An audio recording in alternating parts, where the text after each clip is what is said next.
Sit down, please be Lovely umbrella that really beautiful. बोला काय बोलत होते?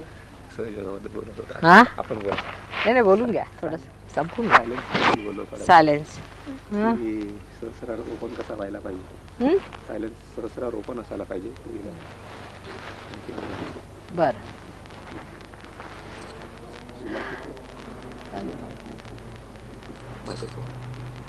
हॅलो स्टा स्टा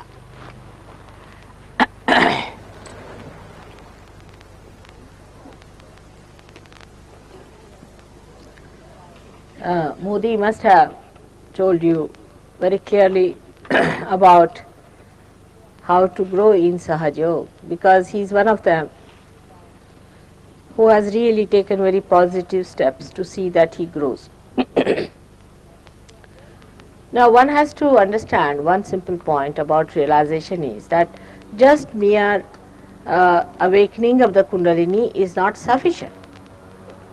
That's just the beginning. You get your realization, but you must become the tree. You have to grow. You have to become. If you cannot grow, then you have not achieved what you wanted to be. And you grow very fast with meditation and with understanding about meditation.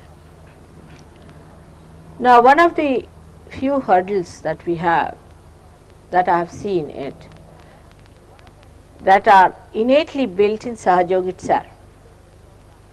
One of them is that you get it spontaneously so easily that you take it for granted.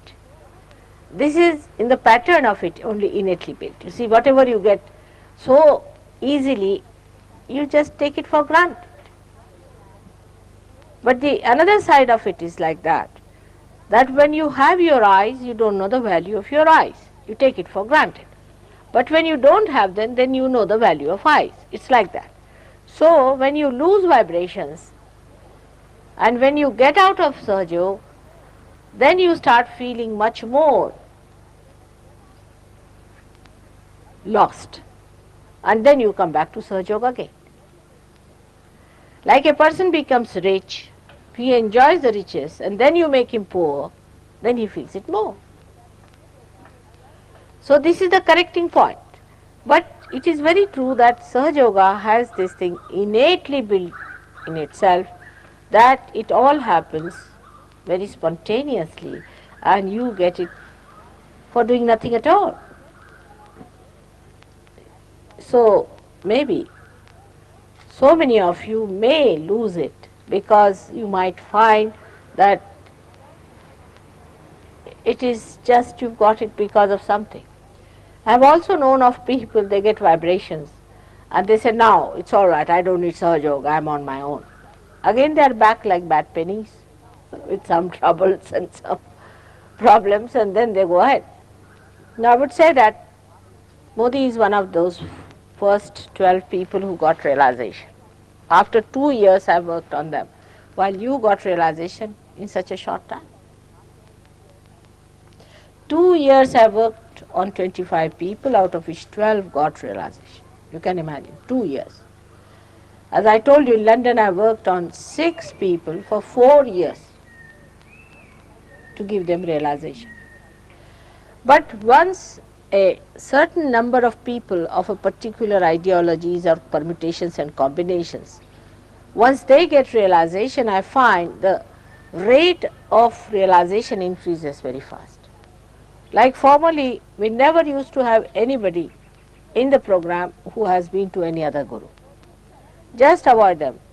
Even up to the point that this Modi himself used to tell people there's no program today, no program.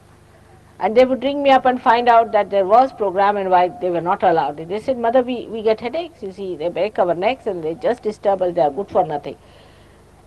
But now, it's very different. Once we have built up our strength of collectivity, we have so many channels, things are working out very differently. So the value that Modi would attach to his realization is much more than you would attach normally. Because as you see, first even say to have a ordinary oil lamp was a problem. So the oil lamp was very important for people. They would see to it that they would not use out all the oil, and they were so careful.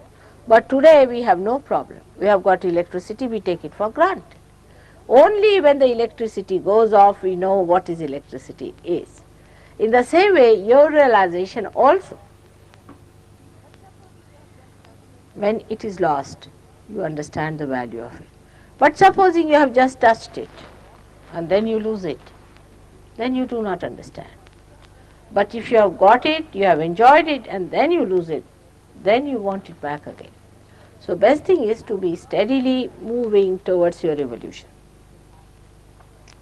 Now, after I go away, that's the fears people have here, that people start doubting. Said it happened with people. They started doubting. Doubting what? You are doubting yourself is the main point. You cannot believe that you can get realization. This is the basic. You see, to me, it seems that you feel that how can you get realization?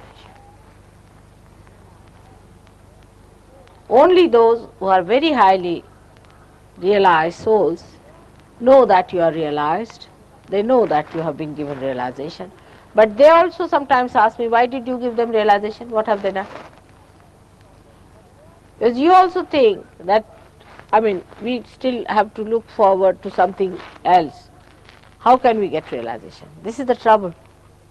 You don't believe in yourself. That's what, you have to have confidence in yourself. And then you will have confidence in me also. Because there are so many ways by which you can verify. First of all, you can ask questions to the photograph or to me in your heart about myself, my relationship, whatever you think could be, whatever you think, put your imagination and see that what you think I could have been. Ask that question. Your vibrations will answer. Stretch your imagination to the last. What could be the last word you could think of me? You see, some people will put doubts saying that kundalini awakening is very difficult, it's not easy. Yes, it's true. It's not easy. It's a very difficult thing for human beings. You just can't do it. It's a fact. You have to work for days with some guru in some jungle, all alone, seeing nobody, working out your chakras by chakras. Sometimes you have to starve, sometimes you have to eat, sometimes you have to breathe, you have to do all kinds of things, and then the guru can work out. But there could be someone who is somehow the master. Could be someone. Kundalini is the Holy Ghost within you. So there could be someone like that who can do the job. And that is what it is. These things put you into doubts because you can't believe it.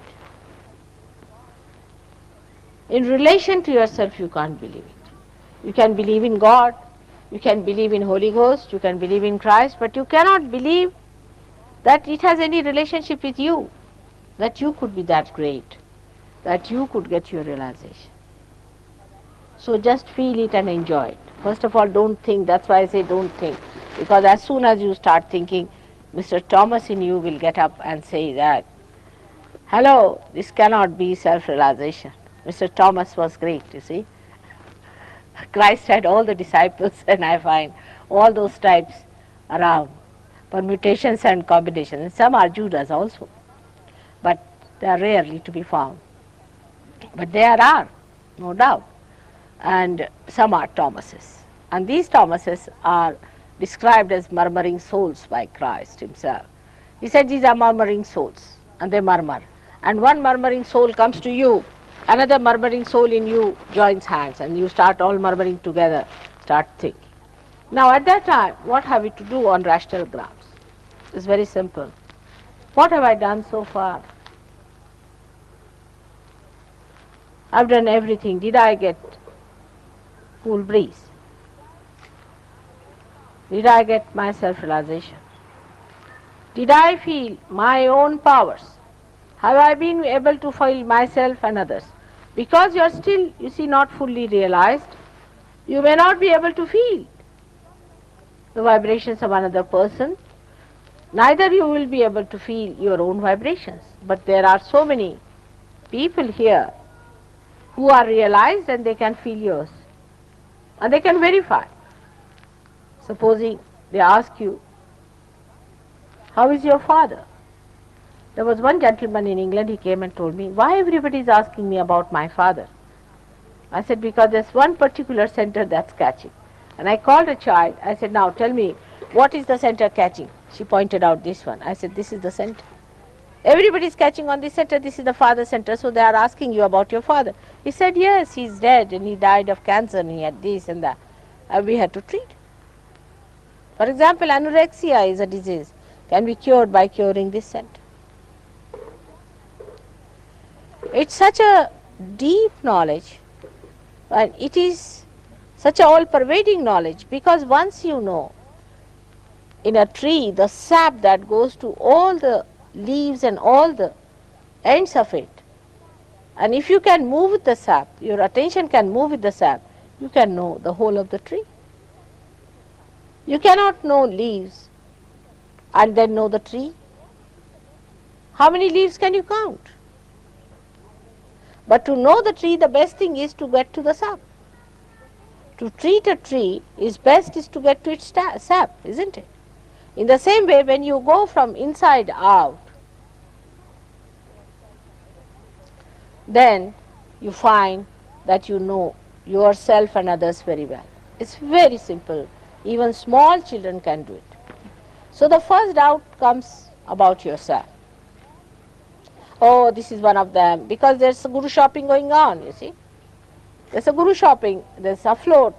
You go to one guru, to another, to ESPs and what you call them, all sorts of things, mediums and all sorts of things, you know, they do with the dead bodies or anything. All these things you have been to and you have found it. So now suddenly you have to come to a temple where you don't pay anything and you just get the blessings. So you can't believe it, you just can't believe it. It's too much to believe. This is what happens. You get confused. You are already confused, but confusion could be over by understanding that something is happening to you. Just wait and see, give it a chance. There's no way we can bind you to Sahaja, because there's no mesmerism on. This is another innately a problem with Sahaja Yoga. Second problem, I should say, is that you are too free to do what you like. Absolutely free. There's no binding force except that you feel the love of your mother. Supposing you are not feeling the vibrations in your hand, there's no way of binding you down to Sahaja Yoga, nothing. We just advise, go ahead, it will work out, let it work out. There is no fees, there's no registration, there's no compulsion, nothing. It's your own free will. If you want to stick on, you can stick on. If you want to go away, you can go. There's no force on you of any kind. There's no registration of your names with some fees or anything. I mean, you are not bound to pay anything. If you pay something, then you feel, all right, I've paid for it, so go through it, whatever it is, good or bad. Supposing you go to see a plane, it's a horrid play, but still you say, all right, I've paid for it, so let me go through it. But that you cannot do with Sahaja Yoga because you have not paid. There's nobody who will force you down. Nobody will go on telephoning to you, come along, please come along and all that. So the attitude has to be changed. It is I who has to give. Say there's a beautiful spot somewhere. Now that beautiful spot doesn't send an invitation card to anyone. Everybody goes there. But if you have not yet discovered the beauty of Sahaja Yoga in that way and have not enjoyed it fully, you will have to go again and again and see for yourself. It is a deliberation on your side, not on the side of the Sahajogis or Sahaja Yoga. It's not going to fall at your feet. That please come to Sahaja Yoga, please donate something, nothing of the kind. If you come, you are welcome. If you don't come, welcome. On the contrary, you will be surprised there's more rejection than acceptance in Sahaja Yoga. That's also innately built. I've seen some people who are very insincere type. They just go out of Sahaja Yoga like a tangent. There was a gentleman who was very troublesome to us in Bombay, and we didn't know what to do with him. And he just got transferred from there and we got rid of him. So you just go out of Sahaja Yoga like a tangent, and we are saved from the botheration. Because you must understand, if you have problems, if you are not all right, it's a problem for Sahaja Yogis to correct. It's just the other way now. If you understand this, then you will understand the thing, what works out. For example, if I have to cure somebody, it's a problem for me and not the problem for the person who is sick. Now, if the tree has to grow, is the problem for the gardener, not for the tree. So the tree must see to it that it cooperates with the gardener and gets itself developed. If this understanding is developed that it is I who has to gain, it is I who has to go forward, mother has not to gain for me anything. She wants me to have all my powers manifested. She wants me to grow to it.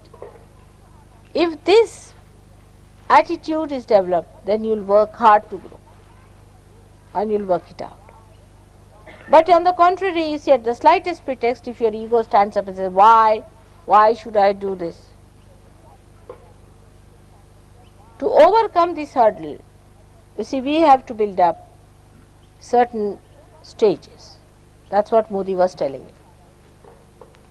That you first become thoughtlessly aware. See that silence is established. There are certain things that you do much later. Everybody is not allowed in there. Because truth can be only borne by people who are strong enough to bear it. That's why I'm not going to tell you who am I till you reach a certain stage. Because you cannot bear the light. That's what happened with Christ. They crucified him because they could not bear him. Human beings are like that. They can't even bear an incarnation of love. They can't even bear love. It's too much for them. Even if you give them too much love, they get upset. They get disturbed. They just can't bear it. So you have to build up yourself to come to a certain stage of understanding of Sahaja Yoga. It's a state which you achieve. It's a state. You are not to be certified by anyone other, but it's a state where you will start giving realization to others. And the whole way you will be talking will be in a very different manner, as if you are completely detached. You will say it is going, it is coming. It happens. You will not say my mother must get, my father must get. You will never say like that. Because you will understand the problem of Sahaja Yoga is that it cannot give to anyone. Like the sunshine can shine, it is for the trees to expose themselves to the sunshine and get the advantage of it. The sunshine is not going to run after you all over to see that you get it. Do you see the point is? It will shine the whole day and you take it. But it's not that it will run after you all the time requesting you, oh please get me, have it like that. And this is what one has to understand very clearly, that it is you who has to ask for it and not anybody is going to force on you anything. On the contrary, if anybody tries to say something more, your ego gets like that. So try to be careful. I am very happy to know that also, that in all the ego-oriented societies I have seen that Sahaja Yoga works like wonders. because first thing they see is their colossal ego. And that's a very positive point about it. Because once you start seeing this horrible balloon in you, you just start watching yourself and enjoying, oh, Mr. So and so, now get along with your ego. You see, it's a very interesting life you start leading. If your ego, you see, then is a very good sign. If you cannot see your ego, then there's danger. But some can even see their superego if they are possessed. See, people see how they get possessed suddenly. Because the frequency of possession becomes very little. So that there's a big gap, you see, to see the time when you are normal. And when you get abnormal also, you can see clearly that you are abnormal. By seeing that, you start judging, oh God, I have again been caught up. I am again lost. And you come back to normal. The whole thing becomes a very beautiful understanding of the reality about yourself, and you laugh at yourself all the time. All the time you laugh at yourself and you laugh at everything and you find the whole joke going round, how people are seriously indulging into nonsensical things and how it's such a big joke you have been yourself worrying about